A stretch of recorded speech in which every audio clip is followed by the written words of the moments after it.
बताइए गुरुदेव, मैं आपको क्या गुरु दक्षिणा दे सकता हूँ?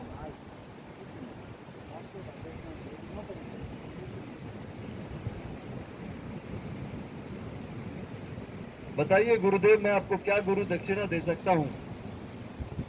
मुझे तुम्हारी बेटी दे दीजिए।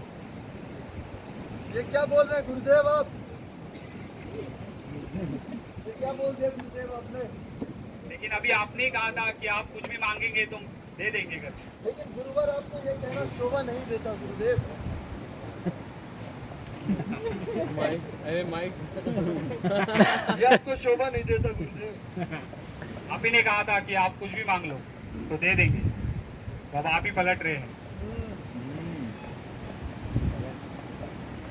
एक क्षत्रिय कभी भी अपने वचन से पीछे नहीं हटता, और हम तो क्षत्रियों में श्रेष्ठ महाराज गादी हैं।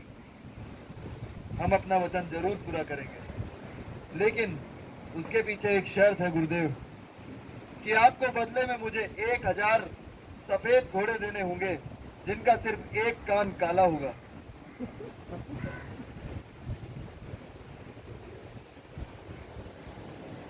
ठीक है, हो जाएगा। इस प्रकार जो है ऋषिक मुनि को राजा गादी ने कहा कि उसे 1000 घोड़े चाहिए, सफेद घोड़े जिसका एक कान काला हो। तो इस प्रकार से ऋषिक मुनि जो है ब्रह्मा जी की तपस्या करते हैं, देवताओं की तपस्या करते हैं और 1000 घोड़े की मांग करते हैं जिसका एक कान काला हो। तो ऐसे घोड़ों की मांग करते हैं, फिर राजा गादी के समक्ष वो सारे घोड़ा प्रस्तुत करते हैं और इस प्रकार से सत्यवती का विवाह राजा गादी के साथ हो जाता है।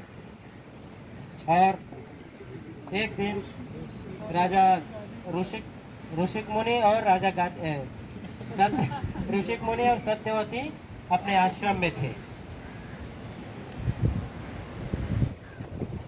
और सत्यवती जो है अपने पति की अच्छे से सेवा करती है आश्रम में। उनके लिए यज्ञ की व्यवस्था करना, उनको अच्छे से प्रसाद खिलाना। इस प्रकार से कई वर्ष बीत गए। सत्यवती जो है अपने पति की सेवा करते रहती है बड़े प्रेम भाव से। और इसी प्रकार से एक दिन राजा ऋषिक यज्ञ के लिए जंगल में गए होते हैं, तो सत्यवती घर में अकेली रहती है। उसी दिन उसकी माँ जो है उनके यहाँ आश्रम में मिलने आती है। उनकी माँ उनके आश्रम मिलने आती है।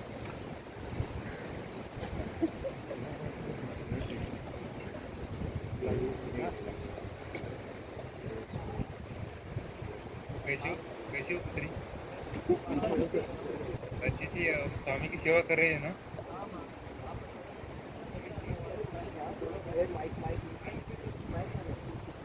एक ही बात की चिंता है, मतलब हमारा भी संतान नहीं है, मेरा भी संतान नहीं है। इसके बाद हमारा क्या होगा, मतलब हमारा वंश कैसे आगे बढ़ेगा। मैं भी कभी कभी सोचती हूँ, मुझे रात को सपने में आते हैं बच्चे, बट मेरे पास खुद बच्चे नहीं है माँ। आप ही बताइए माँ, क्या हल है, कुछ आप उपाय दीजिए मुझे। संतोषी को तू वरदान मांगो, आप जैसे उत्तम पुत्र की प्राप्ति हो जाए और इससे हमारा वंश आगे बढ़े। जैसी आपकी आज्ञा माँ, मैं आपकी आज्ञा का पालन करूंगी। हरे कृष्ण।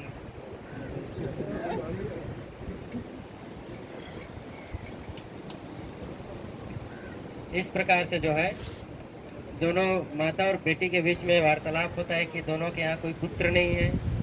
तो सत्यवती घर में रहती है और अपने पति का इंतजार करती रहती है, चेहरे में थोड़ा चिंतित रहती है और घर में जो है थोड़ा चिंतित रहती है। उसी समय उनके पति जो है घर में आते हैं।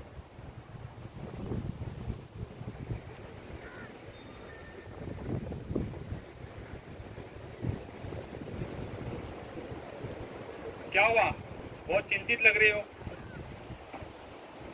मैं आपसे कुछ मांगना चाहती हूँ। ठीक है, मांगो।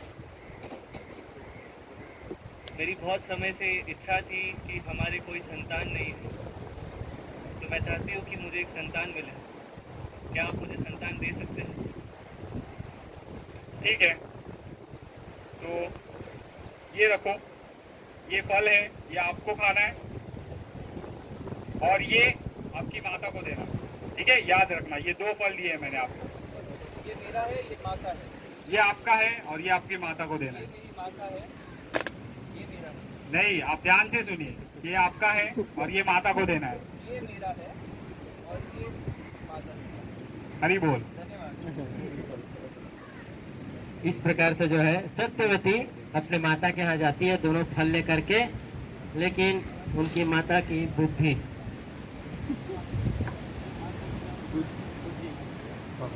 मुझे ऐसा लगता है कि मम्मी मम्मी मम्मी मम्मी देखो मैं फल लाई हूँ, फल लाई हूँ। देखो आपने जो कहा मैं तुम्हारा ये आपका है। ये फल जो है ये आपका है। ये फल खाने से आपको भी संतान होगा, मुझे भी संतान होगा। ये आपके लिए दिया है, ये मेरे लिए दिया है। मुझे तुम्हारा फल चाहिए। ठीक है माँ, जैसी आप मेरी माँ है, आपने मुझे जन्म दिया है, क्या कर सकती हूँ। ठीक है, खुश है अभी? ठीक है।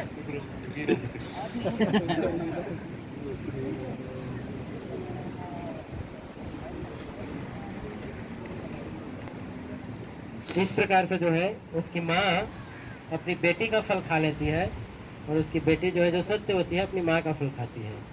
लेकिन जो ऋषिक मुनि है जब यह सुनते हैं तो उनको बड़ा पश्चाताप होता है, क्योंकि ऋषिक मुनि और सत्यवती एक ब्राह्मण है और ब्राह्मणी है, तो अपनी पत्नी के लिए वो ब्राह्मण का पुत्र पैदा हो ऐसा बच्चा प्राप्त करने के लिए वैसा फल दिए होते हैं, लेकिन उस फल को उसकी माँ खा लेती है।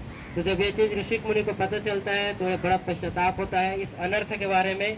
लेकिन जब सत्यवती रोने लगती है, गिड़गिड़ाने लगती है, तब ऋषिक मुनि कहते हैं कि ठीक है, ये जो है तुम्हारा पुत्र ब्राह्मण नहीं होगा, तुम्हारा पुत्र ब्राह्मण होगा, लेकिन उसका अगला जो पीढ़ी है वो जो है क्षत्रिय पैदा होगा। इस प्रकार से ऋषिक मुनि से जमदाग्नि करके एक ब्राह्मण हुए और जमदाग्नि से एक क्षत्रिय पुत्र जो हालांकि ब्राह्मण है लेकिन क्षत्रिय की भूमिका निभाते हैं, जो परशुराम है। तो इस प्रकार से परशुराम जी का इस धराधाम में आविर्भाव होता है। परशुराम रेणुका से विवाह करते हैं। परशुराम का विवाह, जमदाग्नि का विवाह रेणुका से होता है और इस प्रकार से दोनों आश्रम में रहते हैं। जमदाग्नि की सेवा करते रहती रेणुका।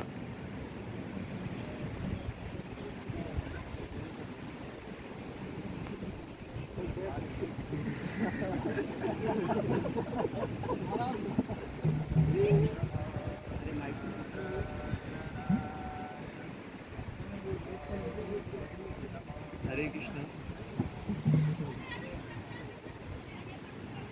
लगता है हमारे पुत्र जंगल में लकड़ियां लेने गया है।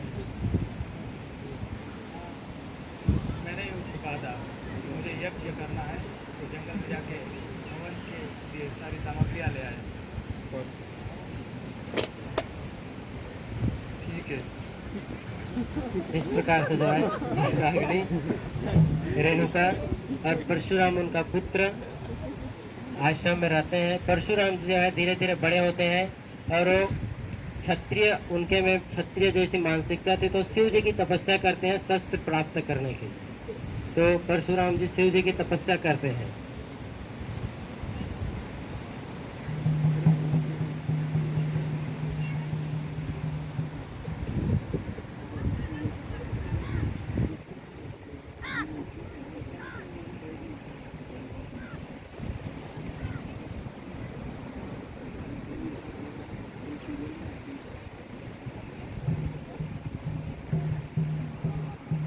जागो राम, जागो।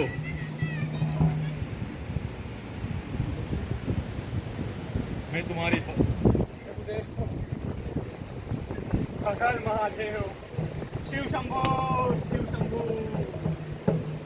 मैं तुम्हारी तपस्या से प्रसन्न हूँ राम। मैं तुम्हें कुछ देना चाहता हूँ। ये परशु मैं आपके हवाले कर रहा हूँ ताकि आप अपनी आवश्यकता से ये अपना परशु के उपयोग कर सको। जैसी आज्ञा गुरुदेव। लेकिन मैं उसके पहले कुछ आपकी परीक्षा लेना चाहता हूँ कि आप ये परशु से अपनी काबिलियत से मुझे हरा पा रहे हो कि नहीं। मैं आपका शिष्य हूँ और आपके साथ युद्ध करना मुझे कैसे मुमकिन होगा? लेकिन जो ये मैं परशु दे रहा हूँ उसके आप असली काबिल हो कि नहीं ये मैं जानना चाहता हूँ, तो मैं आपसे युद्ध करना चाहता हूँ। ऐसी आज्ञा हो गए हो।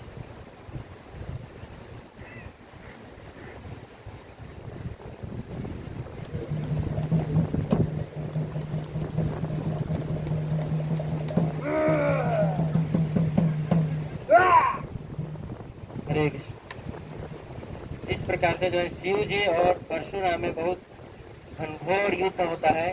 शिव जी एक्चुअली अपने शिष्य की परीक्षा ले रहे हैं कि वो उस परशु के लिए लायक है कि नहीं। और इस प्रकार से जो है परशुराम के प्रहार से शिव जी के मस्तक पे चोट आ जाता है और खून बहने लगता है, और इससे शिव जी बहुत प्रसन्न हो जाते हैं। क्षमा करें गुरुदेव, मैंने आप पर प्रहार किया। शिष्य होने के नाते मुझे आप पर प्रहार करना चाहिए। मैं तुमसे अधिक प्रसन्न हूँ राम, मैं तुमसे अधिक प्रसन्न हूँ। तुमने मुझे ये परशु से खंडित किया है और मेरा एक नाम खंड पशु बस है, तो आज से तुम्हारा नाम परशुराम बनेगा। आज से तुम परशुराम कहलाओगे। ऐसी आज्ञा करें। हरि बोल। प्रकार से जो है परशुराम जी आज से परशुराम कहलाते हैं। परशुराम कहलाते हैं कि उनको शिव जी से ऐसा एक महान परशु मिला है जिससे वो पूरे पृथ्वी में कई सारे ऐसे असुर क्षत्रियों का संहार करेंगे। इतिहास में एक सहस्त्रबाहु अर्जुन करके एक महान राजा हुए हैं जो जिनकी 1000 हाथ थे, और जगह जगह उनसे अनेक राजा जो है उनसे डरते थे। वो अपने मंत्री के साथ कहीं भी जाते थे तो लोग उनसे डर जाते थे और उनके यहाँ आके उनके चरण कमल दबाने लगते थे। बहुत महान सूरवीर राजा हुए। ये एक दिन नर्मदा नदी में विहार कर रहे थे, नर्मदा नदी में नहा रहे थे, डुबकी मारने गए थे। तो ये नर्मदा नदी के बहाव को रोक दिए। इस बहाव से नर्मदा नदी का बहाव जो है पानी उल्टा बहने लगा, और वही पास में रावण असुर कहीं पर अपना टेंट लगाकर बैठे हुए थे, तो उसका टेंट जो है पानी के बहाव से बह जाता है। तो रावण को जो है इससे बड़ा कष्ट होता है। रावण सहस्त्रबाहु अर्जुन से लड़ने के लिए आता है, तो सहस्त्रबाहु अर्जुन रावण को 1 साल तक अपने यहाँ कैदी बनाकर रख लेता है। इतना सूरवीर राजा था ये। और ये सहस्त्रबाहु अर्जुन एक दिन जमदाग्नि ऋषि के यहाँ आश्रम के आसपास घूमते रहते हैं, विहार कर रहे हैं।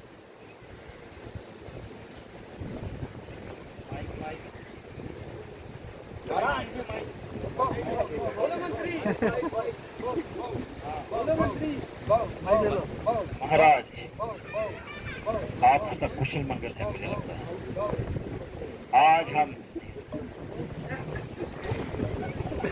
हम जंगल की तरफ चलेंगे महाराज। आज हम शिकार करेंगे और हम ऐसा शिकार करेंगे आज कि सब देखते रह जाएंगे। ठीक है, तुम कहते हो तो हम आज शिकार पर चलते हैं। तो महाराज मुझे लग रहा है बहुत मुझे भूख लग रही है, कहीं रुक के थोड़ा प्रसाद वसाद ले लेते हैं। आपका क्या कहना है? ठीक है चलो। अरे इसको क्या हुआ? बेचारा भूख के मारे कुकुर जैसा करने लगा। ये क्या हो रहा है? अरे ये हमारे सिपाही कुत्ते के जैसे भौं क्यों कर रहे हैं मंत्री? महाराज ये भूख के मारे बेचारा पागल हो गया। अब इसका एक ही पास में मुझे एक गुरुकुल दिख रहा है महाराज, आइए चलो। गुरुकुल ठीक है चलो।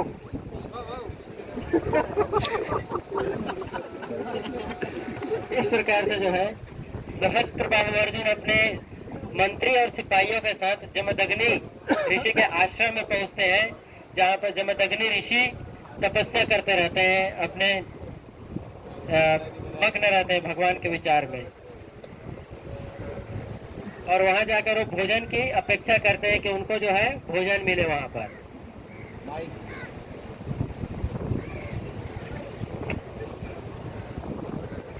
अरे महाराज ये तो एक ऋषि का आश्रम है महाराज। ये बहुत बहुत जबरदस्त ऋषि लग रहे हैं। ये बहुत शूरवीर ऋषि लग रहे हैं। महाराज ये कौन है? चलो एक बार चलकर देख लेते हैं। यहाँ से मंत्रों की ध्वनियाँ सुनाई पड़ रही हैं। चलो आओ इनके आश्रम की ओर चलते हैं, चलकर देखते हैं। अरे महाराज जी तो जमदग्नि ऋषि हैं। अब बात करिए। ओ ऋषि जमदग्नि, ओ ऋषि जमदग्नि, हम आए हैं, देखो। और हम जिसे तुम स्वयं का परिचय मान रहे हो, तुम तो केवल एक आत्मा हो, ब्रह्म हो। तुम उस व्यक्ति का परिचय दो जिसे तुम वो मान रहे हो, माया के वशीभूत होकर मिथ्या अहंकार की भावना में, जो तुम हो ही नहीं। अरे मंत्री, ये मुनि को मेरा परिचय दो। जमदग्नि ऋषि, ये बहुत ही बाहुबली है, ये बाहुबली शास्त्रभाव है, शास्त्रभाव अर्जुन। इन्होंने रावण को बंदर की तरह पकड़ के रखा था। आप इनका बल जानते नहीं है ऋषि। हमें भी वरदान मिला है कि हमारा क्रोध का रंच मात्र भी किसी को भी भस्म कर सकता है, चाहे उसके पास कोई भी वरदान हो। महाराज, हमें इनसे मुद्दे की बात करनी चाहिए। मंत्री, तुमने हमारा परिचय सही से नहीं दिया। इनको बताओ, मैं राजा नहीं, मैं सम्राट शास्त्रबाहु अर्जुन हूँ। जी महाराज, ऋषि इनकी बात मान लीजिए। ऋषि, मैं चाहता हूँ कि मेरी सेना, मेरे मंत्री और मेरे स्वयं के लिए अगर तुम्हारे पास कुछ भोजन का प्रबंध हो तो आप हमें भोजन करवा दीजिए। अवश्य, आप सभी को भोजन मिलेगा। महाराज, यहाँ बहुत धूप लग रही है, ये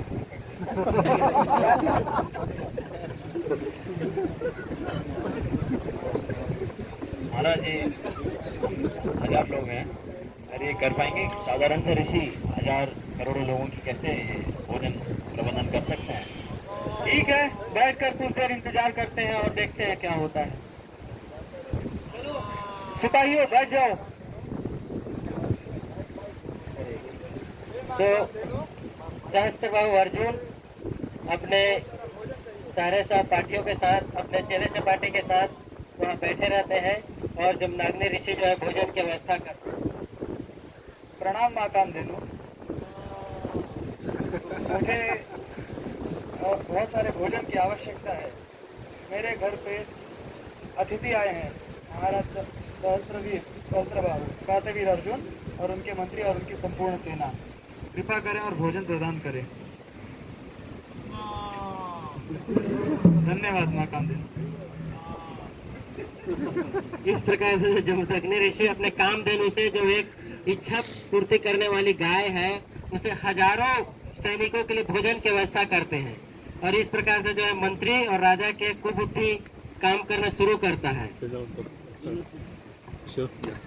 अरे मंत्री, इतने कम समय में इतने अच्छे अच्छे व्यंजन, ये ऋषि में रहने वाले, जंगल में रहने वाले इस ऋषि जमदग्नि ने कैसे प्राप्त कर लिए? जरा पता करो तो। जी महाराज, इतने सारे पकवान हमने तो राज्य में भी नहीं मिले हैं। और जमदग्नि ऋषि ने इतने कैसे कम समय में? ये तो ये गर्मा गर्म पकौड़े, ये स्वीट राइस, ये इडली सांभर, ये जंगल में कैसे मिल रहे हैं? जी महाराज, हमें पता करना चाहिए महाराज। आइए।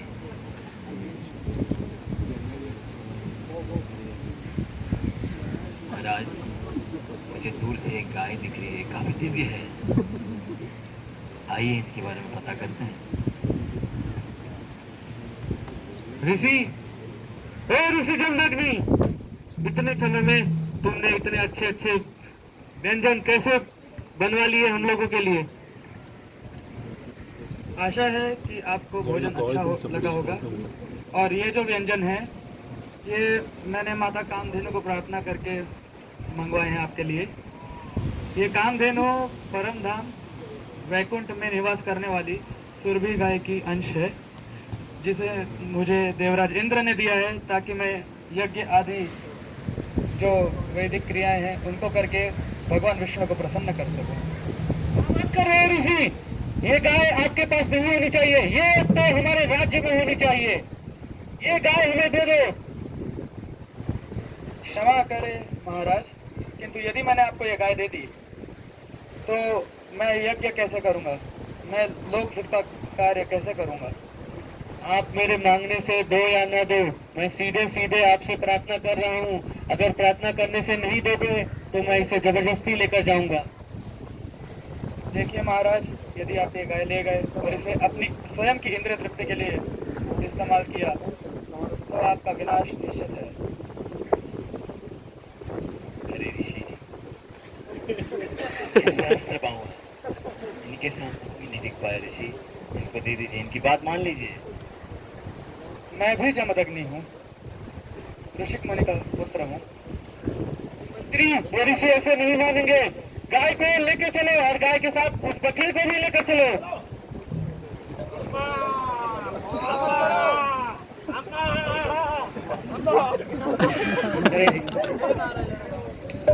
कार्तिकेय अर्जुन, कर्तवीर अर्जुन, शास्त्र बाबू अर्जुन जब दाग्नि ऋषि के कामधेनु गाय को लेकर चले जाते हैं जबरदस्ती, जिसे जमदग्नि ऋषि बहुत परेशान हो जाते हैं और अपने आश्रम में रहते हैं कि अब लोक हित में काम कैसे करेंगे, लोगों की सेवा कैसे करेंगे। उस गाय का उपयोग वो लोगों की सेवा करने के लिए करते थे और बड़े अपने ऋषि में आश्रम में परेशान और चिंतित रहते हैं। उसी समय उनका बेटा परशुराम आश्रम में आते हैं और देखते हैं कि उनके पिता जो है परेशान है।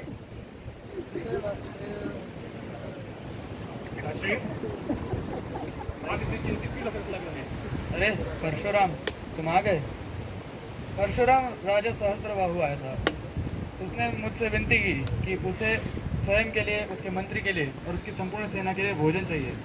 मैंने कामधेनु से प्रार्थना कर उसको भोजन करवाया, तो उसको मालूम पड़ गया कि मेरे पास दिव्य गाय कामधेनु है, तो उसने वो कामधेनु ही ले गया। दुष्ट, उसकी ये जरूरत, उन दुष्टों का मैं सर धड़ से अलग न कर दिया तो मेरा नाम भी परशुराम नहीं। पिताश्री, हम ब्राह्मण हैं, क्षमाशीलता हमारी पहचान है। शांत हो जाओ, कोई हम रास्ता देखते हैं। नहीं पिताश्री, शिव का दिया हुआ ये वरदान आखिर किस दिन काम आएगा? अभी के अभी मैं उनका सर का उन लोगों का सर से धड़ अलग करके आपके सामने पेश करूंगा पिताश्री। रुको परशुराम, अरे रुक जाओ बेटा। और अपने पिता का आज्ञा पाकर परशुराम सहस्त्रबाहु अर्जुन को पकड़ने के लिए निकलता है। सहस्त्रबाहु अर्जुन कामधेनु गाय को लेकर अभी रास्ते में जाते ही रहता है, अपने राज्य नहीं पहुंचा है, अभी रास्ते में ही कहीं है कि परशुराम जो है पीछा करते हुए उनको रास्ते में ही पकड़ लेते हैं और पकड़कर खूब जोरदार युद्ध होता है दोनों के मध्य में। सहस्त्रबाहु अर्जुन, जिसने रावण को भी पछाड़ दिया था, रावण को बंदी बनाकर रखा था, उसको परशुराम अपने फरसे की वार से जोरदार युद्ध होता है दोनों के बीच में। कौन हो तुम? देश से तो तुम कोई ब्राह्मण बालक लगते हो, लेकिन ये तुम्हारे हाथ में कैसा शस्त्र है? ये शस्त्र एक एक का गर्दन जब एक एक का सर धड़ से अलग करेगा तब आपको नाम पता चलेगा।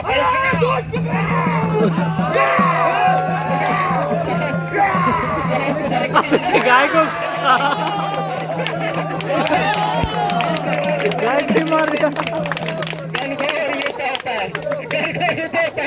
और फिरते हुए उसका मंत्री कहीं भाग गया होता है, उसका मंत्री कहीं भाग गया होता है, उसको फिरते हुए उसको पकड़ के लाते हैं और उसको मारते हैं। जब उसको पकड़ के मारो, राजा को ढूंढते हुए जाते हैं और उसका गर्दन धड़ से अलग करते हैं। राजा कहीं भाग गया होता है, उसका गर्दन काटते हैं।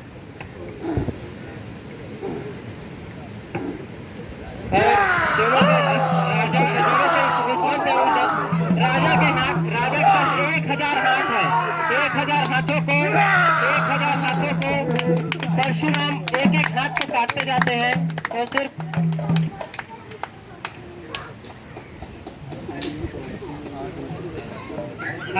हजार हाथ काट देते हैं। मंत्री को भी कहीं पकड़ कर उसको ही मार देते हैं। हरे कृष्णा। बाकी इसका सेकेंड हाफ का ड्रामा जो है, इसके आगे की स्टोरी हम कल देखेंगे। हरे कृष्णा। हरे कृष्णा।